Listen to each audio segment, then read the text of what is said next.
에베소 지역에서 사도 바울이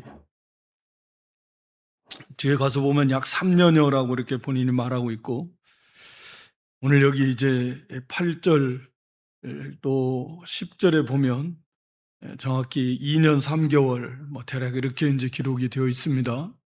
어쨌든 이 에베소 지역에서 사도 바울이 이제 복음을 전한 이제 그런 내용을 기록을 하고 있습니다. 이 소아시아 이제 주요 도시인데, 에베소 지역은 사도 바울이 2차 선교 여행 말미에 예루살렘으로 돌아갈 때에 잠깐 들렸던 이제 앞에서 나오는 18장에 기록이 되어 있는데, 잠깐 들렸던 곳이기도 하고, 사실은 이제 2차 전도 선교 여행 때 사도 바울은 이런 아시아 지역에서 복음을 전하려고 그랬죠. 이 소아시아 지역 위주로 복음을 전하려고 했었지만, 하나님께서는 그 사도 바울을 막아서 유럽으로 돌렸습니다.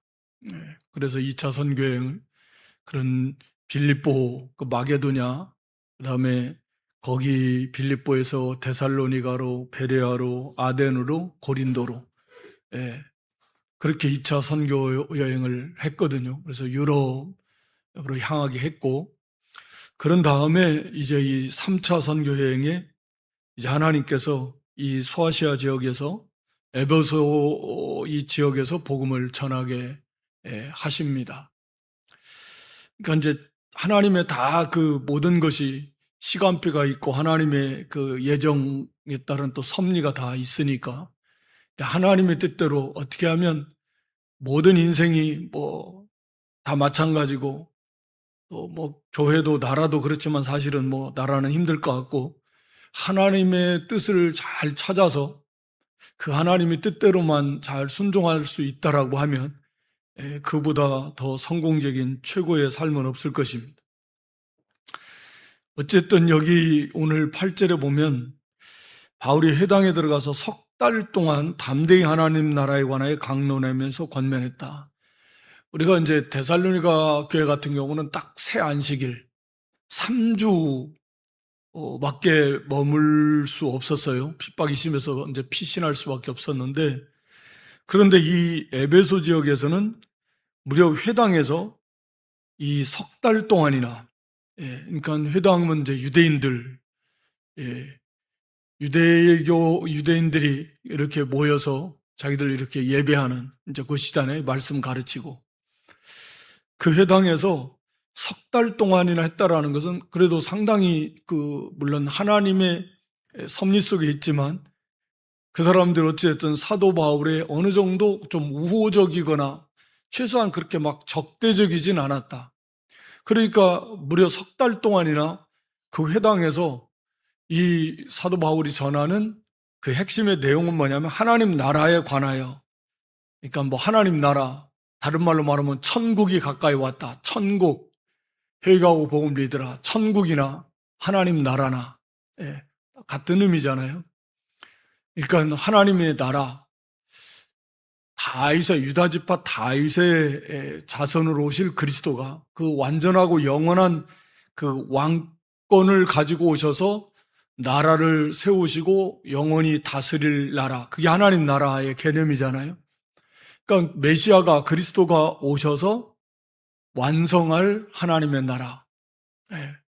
유대인의 입장에서는 말하자면 다윗 왕국처럼 이제 메시아가 오셔서 그 완전한 왕으로 오셔서 이 하나님의 나라를 완성하실 것이다.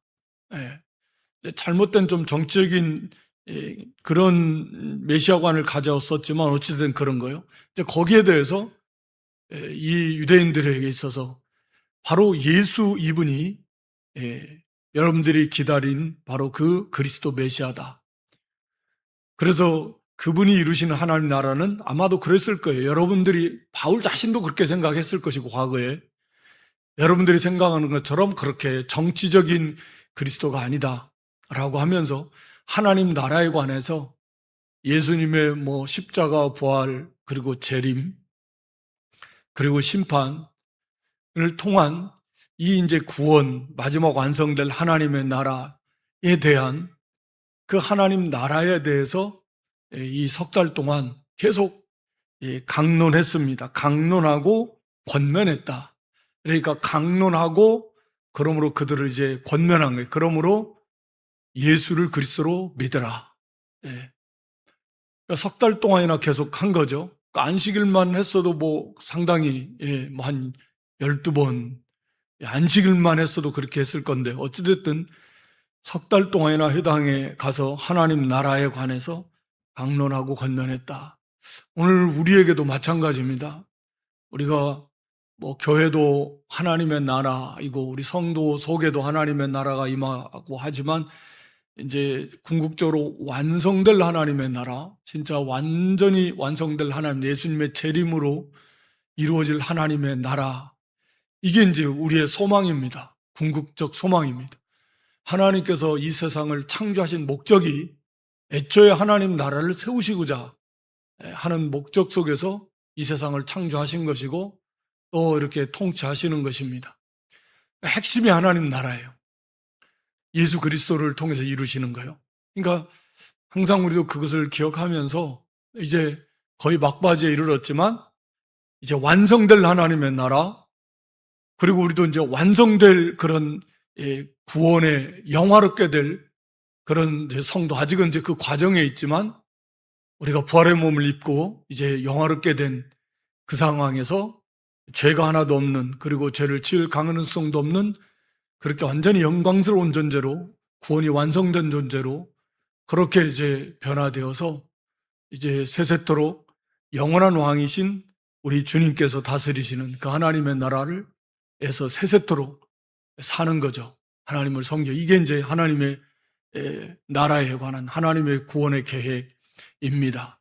물론 뭐 만물 구속, 만물 통일, 만물 회복, 이 타락한 모든 만물도 타락하기 전에 에덴 동산처럼 이렇게 회복이 되는 것이겠죠. 어찌됐든 간에 이 세상은 이제 그렇게 심판을 당하고 결국은 이제 다 불타 없어지게 될 것이고 또 모든 인생들도 심판의 부활을 하게 될까? 심판받기 위한 부활, 예수님 믿지 않는 자들은, 예수님 믿는 사람들은 생명의 부활, 영광의 부활에 할 거지만 이것을 항상, 이건 정말 우리 모든 인생 앞에 놓여 있는 너무나 크고 너무나 중요한, 뭐 어떻게 너무나라는 표현도 부족하죠. 어떻게 표현할 수 없을 만큼 이건 절대적으로 정말 너무너무 중요한 문제입니다. 감히 어떤 것과 비교할 수 있겠습니까? 이것을 우리도 항상 기억하면서 이제 그 나라를 항상 바라봐야 됩니다. 주님의 재림을 바라보고 완성될 그 나라를 바라보고 우리 자신도 이제 완성될 그 부활의 몸과 이제 그때 우리가 입게 될 그 부활체의 영광, 또 하나님 나라에서의 그 영광스러운 모습을 지금 이 땅에서 부지런히 우리가 이제 만들어 가고 있는 거잖아요. 하나님의 은혜 속에서. 하나님 나라에 관해서. 지금 뭐 예수 그리스도, 예수가 바로 그리스도다. 핵심은 그거였을 건데, 바로 예수님이 여러분이 기다린 바로 그리스도, 메시아, 구주이시다. 그분이 오셔서 하나님의 나라를 완성하는데, 오직 예수님을 믿을 때 그 하나님의 나라에 참여할 수가 있는 것이죠. 네. 오늘도 동일하게 마지막 때까지도 이 하나님의 나라, 성경이 우리가 계속해서 이 아버지께로 가는 유일한 길이고 진리고 생명이신 예수 그리스도, 이 하나님의 나라를 우리도 고대하며 바라보며 또 이 땅에서 그것을 또 힘써서 세워나가는 그런 이제 믿음이 되어야 될 것입니다. 그래서 사도 바울이 계속해서 그 말씀을 가르치고 권면했습니다. 그런데 이제 9절에 항상 어떤 사람들은, 그러니까 다 그런 건 아니고 어떤 사람들은 마음이 굳어서요. 그러니까 사실 예수님이 오셔서 직접 말씀도 가르쳐 주시고 이적도 행하시고 예수님의 그 인격과 삶을 통해서 그 하나님의 영광의 빛을 이렇게 비춰주심에도 안 믿었으니까 예수님 오히려 배척하고, 심지어는 죽이고, 비난하고, 귀신 들렸다 하고, 그게, 그러니까 하나님께서 내버려 두시면 우리 인간은 그런 존재, 그러니까 스스로는 절대 믿을 수 없는, 예, 그런 존재, 절망이죠, 사실 절망. 아니, 예수님 오셔서 그것을 그렇게 보여주시고 가르쳐 주시고 뭐 더 이상 어떻게 최고 완벽하게 해 주셔도 그 예수님 오히려 비방하고 심지어 예수님을 죽였는데 그게 인간의 모습이라는 거죠. 그러니까 우리 스스로는 아무 소망이 없어요, 사실은. 그러니까 사도 바울 같은 뭐 이런 우리가 볼 때 얼마나 위대한 사도입니까? 그런 사도, 그런 사도의 뭐 말씀을 받았으면 얼마나 좋을까 하지만 그 내용들이 뭐 다 사실은 성경에 또 예, 기록이 되는데 그런 사도가 전해도 안 믿어요. 예. 그래도 뭐 뭐 사도하고 비교도 할 수 없지만 그냥 뭐 이런 성도에 간단하게 복음 전하는 그 복음을 듣고서도 또 믿는 사람이 있고. 그러니까 하나님의 역사가 얼마나 놀라운가 하는 것입니다. 이런 사도 바울이 복음을 석 달씩이나 전하고 또 가르치면서 권면했지만 마음이 굳어가지고 순종하지 않았다, 믿지 않았다 그 말입니다. 그러니까 이게 이제 말씀드린 대로 하나님의 은혜가 없는 상태의 자연인의 모습이에요. 이건 다 이래요. 마음이 굳어지고 교만해서 안 믿었습니다. 믿질 않습니다. 굳어져가지고 순종하지 않을 뿐만 아니라 이제는 점점 그것이 무리 앞에서 도를 비방하는 데까지 나가요. 그러다가 이제 더 나가면 이제 핍박하고 잡아 죽이려고 하는 거죠. 항상 그런 거니까요. 그러니까 이렇게 되지 않는다? 그러니까 이 복음이 믿어진다라는 것은 이게 그래서 하나님의 참 측량할 수 없는 은혜구나. 무슨 어떤 뭐 이적을 아무리 많이 보여줘 봐도 뭐 안 믿어요. 예수님은 그렇게 많이 보여주셨어도 안 믿어요. 굳어가지고. 그런데 우리는 뭐 그런 이적, 우리 눈으로 육신은 예수님 보지 못했고, 뭐 사도 바울 같은 위대한 사도들 직접 눈으로 보지 못했고, 뭐 그런 이적도 우리가 보지 못했지만, 그냥 전해드린 말씀을 통해서 믿었니. 그러니까 이 믿음이 얼마나 위대한 하나님의 선물이고 역사냐고요. 그러니까 항상 우리가 이 하나님의 말씀이 믿어지는구나. 이게 깨달아지는구나. 여기에 이제 이게 이 가운데 역사하시는 하나님의 성경적 표현을 쓰자면 하나님의 손길을 우리가 좀 느낄 수 있어야 돼요. 이게 내가 뭐 잘나서 내가 뭐 이래서 뭐 믿어지고 깨달아지는 거 아니거든요. 하나님께서 성령께서 그렇게 은혜를 주시는 그 은혜의 손길을 느껴야 돼요. 이게 성령께서 주시는 은혜. 말씀을 들을 때마다, 읽을 때마다, 또 책임질 할 때마다, 또 묵상할 때마다, 뭐 기도할 때마다 그런 은혜가 그냥 거저 오는 게 아닙니다. 그냥 하나님께서 주시는 은혜예요. 말씀이 믿어지고 깨달아지고 각오하고 결단하게 하시는 것도 하나님의 은혜입니다. 성령께서 주시는 은혜라 그 말입니다. 어찌됐든 이 말씀을 보니까 마음이 굳어지면 이게 이제 은혜에서 떠난 거예요. 은혜를 받지 못한 상태. 우리가 잘 알잖아요. 마음이 굳어지면요, 뭐 천하 없어도 안 됩니다. 아니 사도 바울이 전에도 뭐 예수님 전하시는 안 되니까 뭐 어떡하겠어요. 그러니까 우리 성도는 이제 그런 것들을 알 수 있어요. 내가 마음이 굳어지고 있구나. 좀 굳어진 상태구나, 내 상태가. 자기 상태를 알 수 있거든요. 살아있으니까 영이.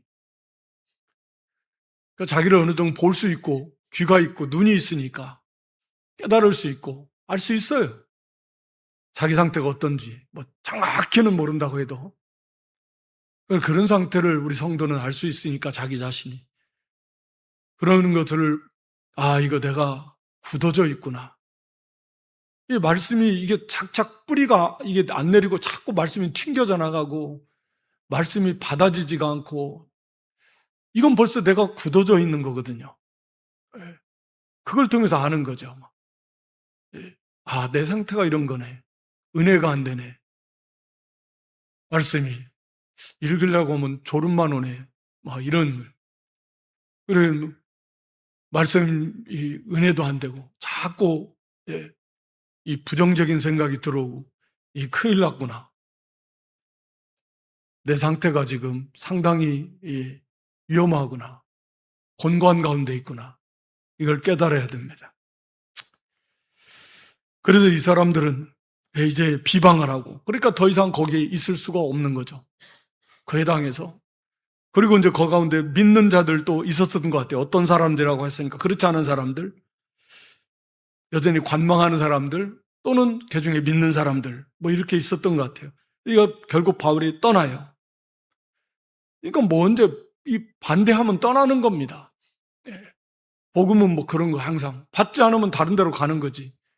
거기 있는 게 아닙니다. 예. 떠나야 돼요. 거기서 떠나서 제자들을 믿는 사람들을 따로 세우고 두란노 서원에서 날마다 강론했다. 2년 동안이나. 10절에 보면. 그러니까 이제 회당에서 떠나서 두란노 서원, 철학도 강론하고 또 사람들이 낮에는 와서 쉬기도 하고 뭐 그런 곳이었을 것이다. 예. 어찌됐든 바울이 뭐 그걸 돈을 주고 빌렸는지 뭐 어떻게 했는지는 모르겠지만 2년 동안 거기서 이렇게 날마다 아마 낮 시간에 사람들이 주로 이렇게 뜨거운 낮 시간에 휴식하고 쉬고 하는 그런 시간에 전했을 것이다. 보통 이렇게 추정을 하는데 바울은 또 이제 뭐 복음 전하면서 일도 해야 되고 어찌됐든 2년 동안이나 거기에서 말씀을 날마다 강론, 성경을 풀어서 가르쳐 주는 겁니다. 우리가 성경 강해 이렇게 하잖아요. 성경을 이렇게 풀어서 날마다 가르쳐 주는 거예요. 그래서 2해 동안이나 이같이 했다. 그래서 아시아에 사는 자는 유대인이나 헬라인이나 다 주의 말씀을 들었다라고 이렇게 말을 해요. 또 거기 26절에도 이 데메드리오라는 사람의 말을 들어서도 이 바울이 에베소뿐 아니라 거의 전 아시아를 통하여서 수많은 사람을 권유하며 말을 했다. 사람의 손으로 만든 건 신이 아니다. 그러니까 사도 바울이 이 에베소에서 머무는 2년 3개월 혹은 뭐 3년여의 시간, 이 시간 동안에 에베소뿐만 아니라 여기에 이제 우리가 그 계시록에 나오는 소아시아 7교회가 있잖아요. 다 이 소아시아 에베소를 중심한 그 가까운 데 있는 근방에 있는 교회들, 에베소, 서머나, 이 버가모, 두아디라, 사대 빌라델베, 라오디게아, 빌라델비아 이런 교회들인데 이런 교회들 아마 서신서도 지금 이제 여기 에베소에서 고린도 전서도 기록해서 보냈고 이런 복음을 직접 가서도 전했을 것이고 에베소에 와서 막 배워가지고 또 가서 흩어져서 그 교회를 세운 사람들도 이게 이제 골로새 교회가 대표적인 케이스죠. 사도 바울이 직접 골로새에 가서 교회를 세운 건 아닌데 그 에바브라 와서 에바브라 디도가 이 사도 바울에게 여기서 배워서 교회를 세운 거죠. 네. 그러니까 이런 것처럼 이 에베소의 사도 바울이 약 3년여 동안 머물면서 거의 그 소아시아 전 지역에 복음을 전하고 많이 찾아오는 많은 사람들 배워서 또 흩어져서 가서 또 교회를 세우고 전하고 때로는 이제 사도 바울이 또 방문도 했을 것이고 이런 이제 놀라운 그런 이제 역사가 일어난 거죠. 그러니까 2차 선교회 때 아마도 사도 바울이 아시아에서 전하고자 했지만 하나님께서 그것을 틀었는데 그러니까 이제 하나님의 때가 방법이 또 때가 다 있는 거죠. 그때 했으면 이런 역사는 또 이제 안 나타났을 것이고 우리는 뭐 잘 알 수 없지만 그래서 때가 무르익으니까 하나님께서 이렇게 3차 선교 때 여기를 열어주시고 또 에베소 지역에서 약 3년여 동안 머물면서 그 소아시아 전체 지역에 복음이 막 퍼져나가도록 교회가 세워지도록 하는 크신 하나님의 역사가 있었어요. 그러니까 여기 핵심은 보면 전부 다 말씀이에요, 말씀. 언제나. 그래서 말씀 날마다 강론하고 권면했다. 또 19절에도 강론했다. 또 10절에서도 또 말씀을 듣더라. 뭐 그런 거죠.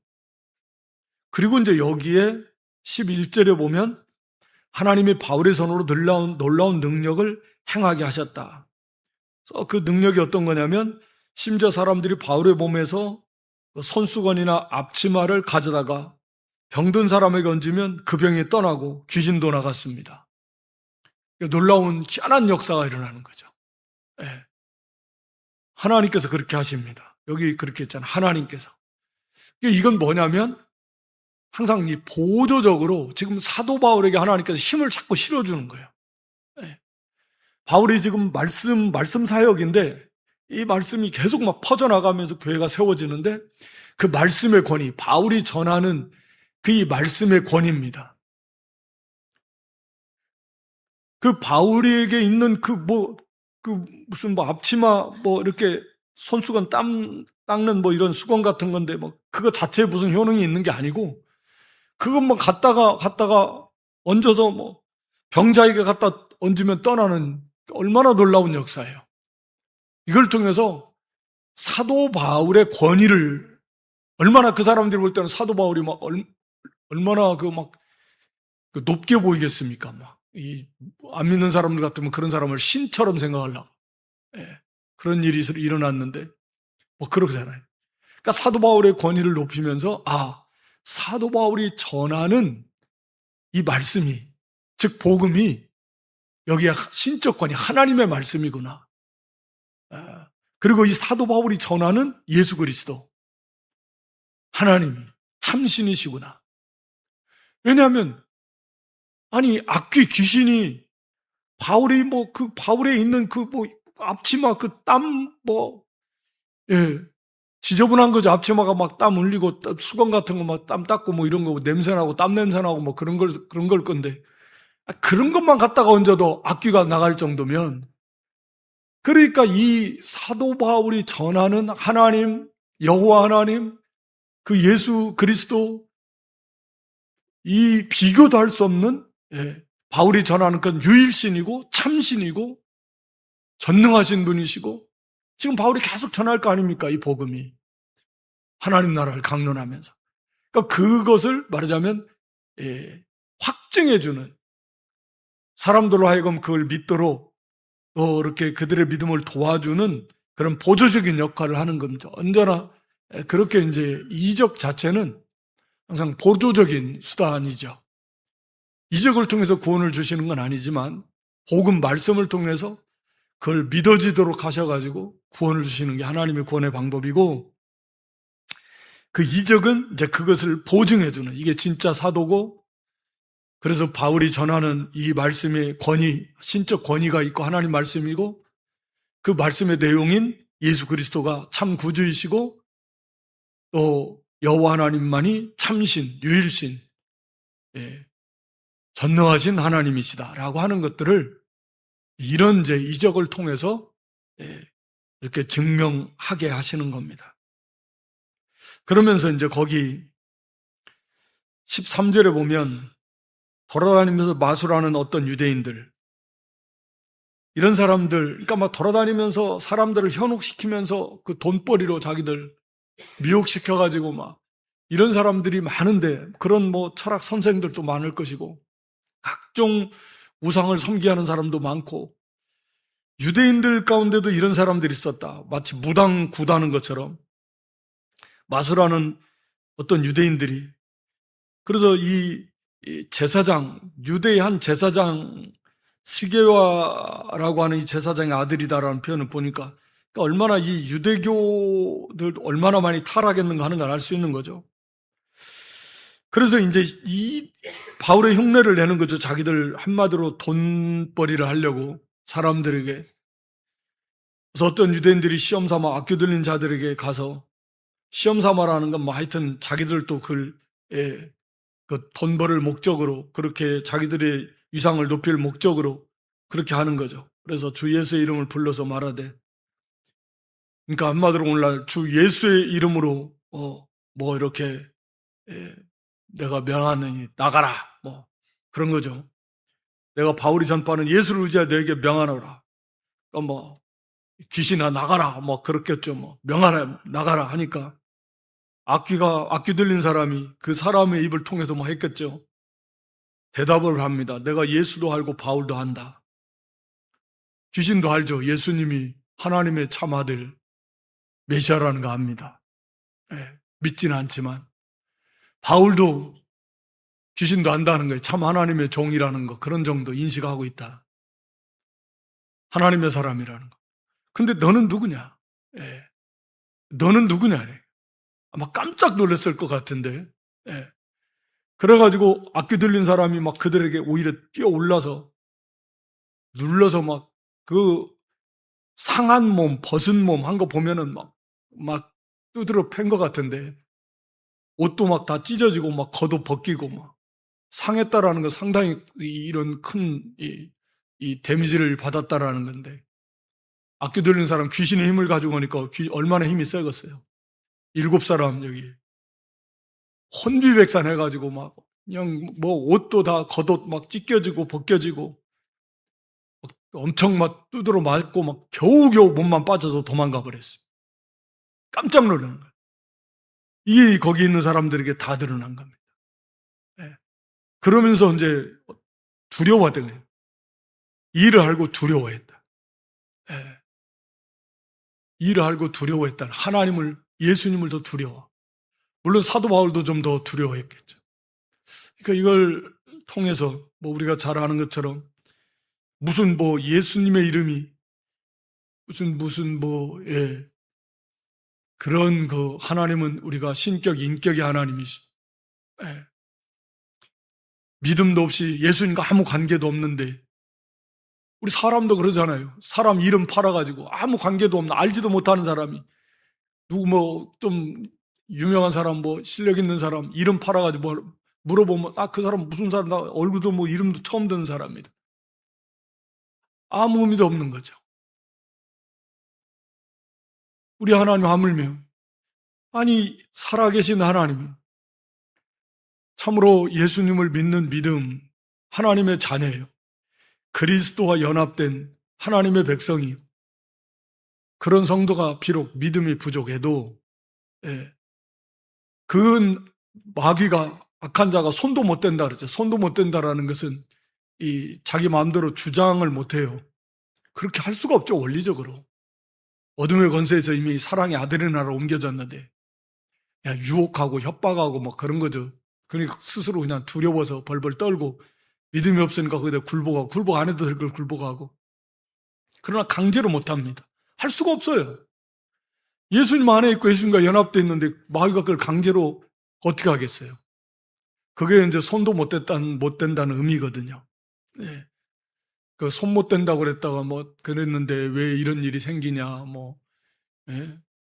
이렇게 생각하면 안 돼. 그건 강제로 할 수 없습니다.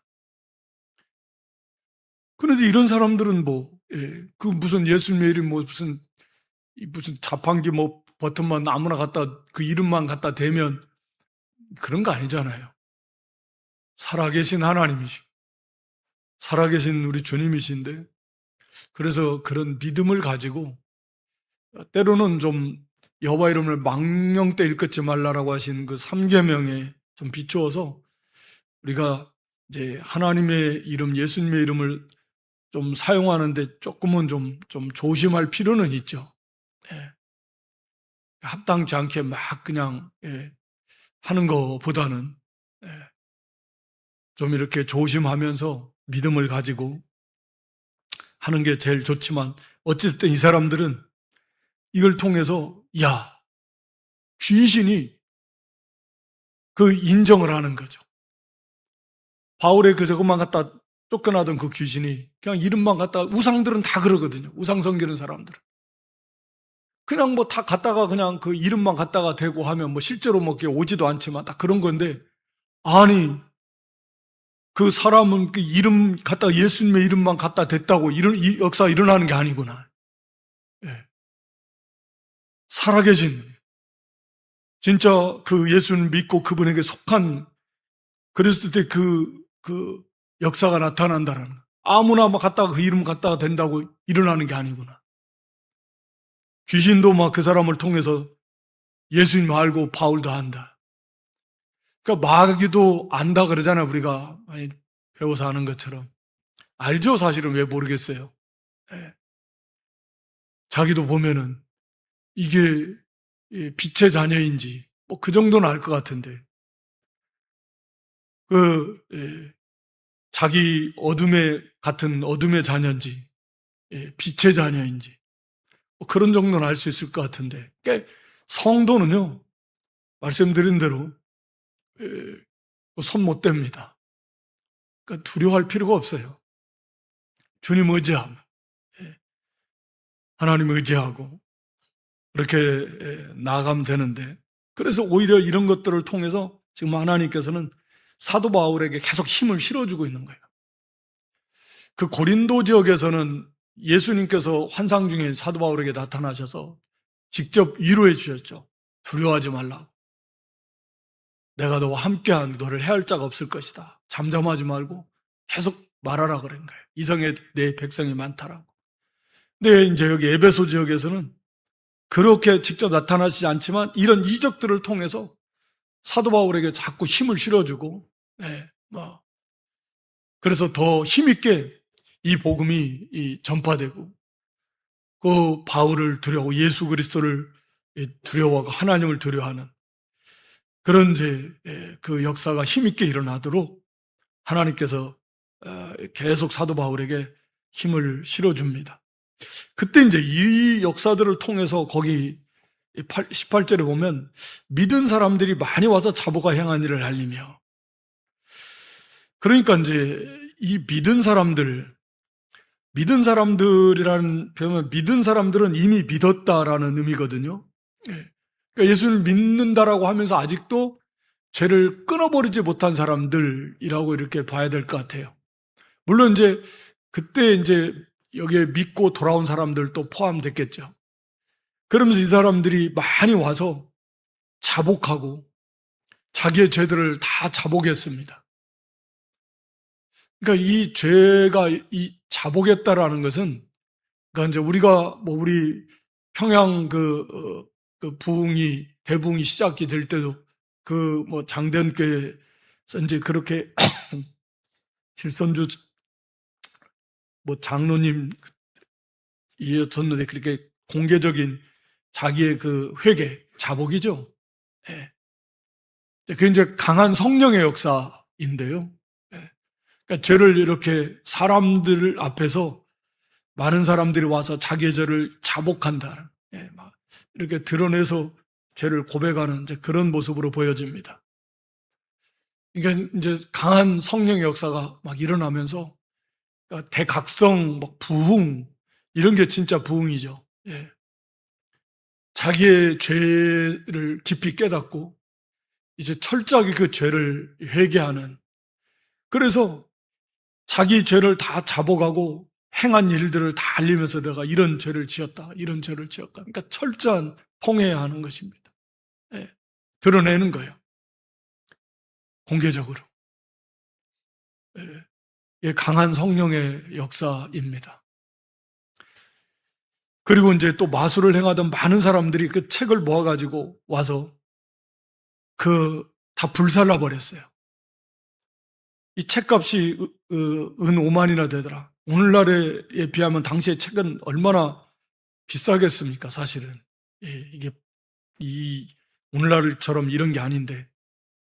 그러니까 5만이라는 것은 아마 은 하나가 하루 품삯으로 이렇게 보통 계산하는데, 그러니까 5만이를 일해야 벌 수 있는 돈. 그러니까 오늘날로 말하면 대략 계산해보면 137년 이렇게 표현하는데, 하여튼 그런 거예요. 일당 10만 원씩 잡으면 한 50억 그렇게 되는 겁니다. 그러니까 상당히 많은 양이에요. 돈이 당시의 가치로도.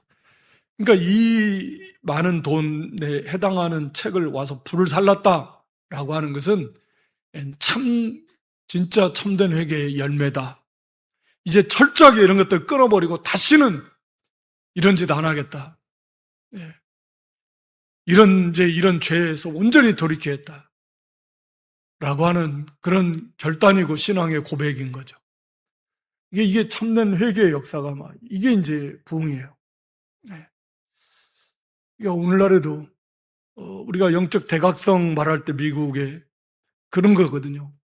교회 안에서 있던 사람들이 막 죄인임을 깨달아서 회개가 일어난 거거든요. 외부에서도 막 회개하고 돌아오고, 그러니까 자기의 죄에서 깊이 깨닫는, 죄를 깨닫고, 그리고 철저히 잡아가고 회개하고, 그 죄를 끌어버리는 회개의 열매를 맺는 이 참된 영적 부흥의 역사가 에베소 지역에서도 하나님의 은혜 속에 막 일어나는 겁니다. 그래서 20절에도 보면 이와 같이 주의 말씀이 힘이 있어. 그러니까 말씀을 통해서 이들이 다 깨어져 나가는 거예요. 네. 말씀의 흥황에 말씀의 힘이 있는 거예요. 하나님의 능력이 말씀을 통해서 나타난다 그 말입니다.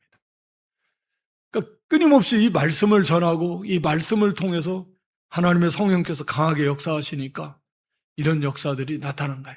그러니까 부흥 이것은 다 절대 하나님의 모든 것이 다 하나님의 주권이고요. 하나님의 주권이 있습니다. 개인적으로도 그렇고 시대적으로도 그렇고 다 그런 거예요. 어떤 기폭제 또는 도화선 이런 것들은 우리가 이제 이런 것을 이렇게 표현할 수 있겠지만 결국은 하나님의 주권입니다. 하나님의 주권적 은혜예요. 모든 것이 다 하나님의 은혜 속에서 그만큼 또 우리가 사모하는 자에게 은혜를 주시는 게 또 하나님의 약속이니까 그만큼 또 사모하기도 하고 간절함도 있었겠지만 어찌됐든 이건 하나님의 놀라운 은혜이고 역사입니다. 그래서 에베소에서 이런 대부흥의 역사가 일어났고 우리가 그 계시록에도 2장의 에베소 교회의 모습을 보면 말씀에 너무 에베소 교회는 시중에서 이 거짓 것들을 거짓 사도들 분별하고 하다 보니까 사랑이 좀 잃어버려가지고 책망받았잖아요. 그럼 이게 조금 이제 치우친 건데 그래서 철저하게 아마 말씀에 가지고 이 가짜들이 너무 많으니까 이 말씀에 딱 붙들어 가지고 이 말씀을 가지고 너무 가짜들을 분별해내고 하다 보니까 이제 사랑이 조금 처음 사랑 그 사랑을 잃어버려서 책망을 받기도 했는데 이런 어찌됐든 이런 놀라운 역사가 일어났다.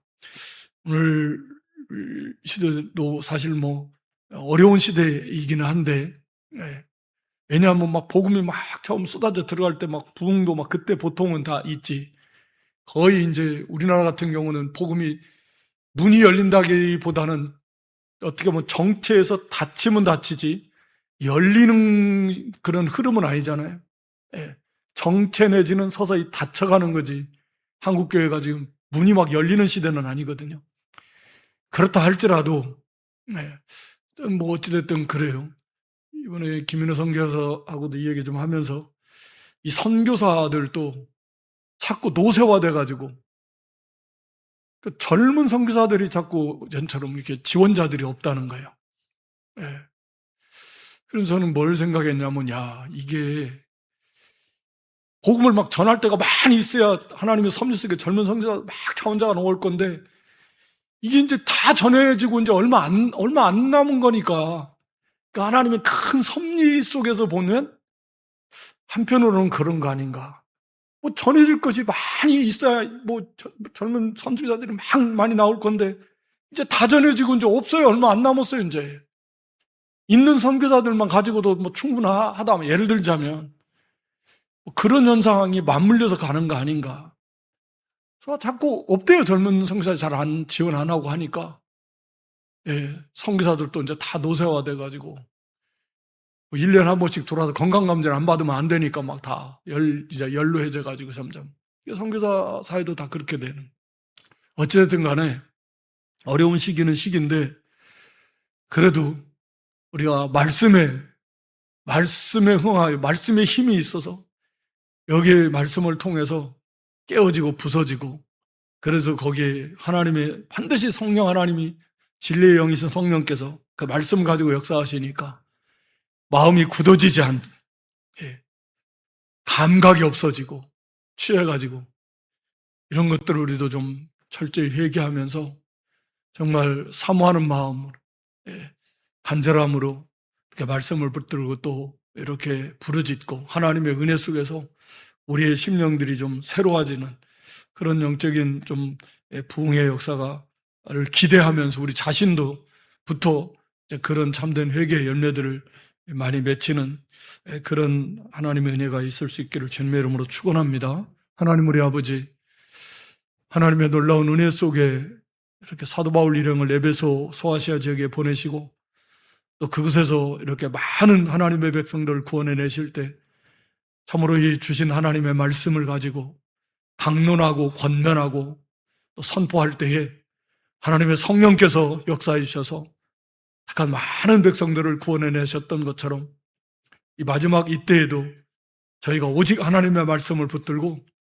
이 말씀을 전하고 또 가르치고 권면하고 우리 자신이 그 말씀에 가르침받고 좀 깨닫고 깨어지고 부서지고 회개하고 돌이키며 어쨌든 마지막 때에 한 영혼들이 주께로 돌아오며 또 교회 안에 많은 성도들이 좀 더 각성해서 온전한 회개의 열매를 풍성히 맺혀나가는 그런 생명 있는 그런 은혜가 저희 가운데 충만히 임할 수 있도록 하나님 자비와 긍휼을 베풀어 주시옵소서. 예수님의 이름으로 기도드리옵나이다. 아멘.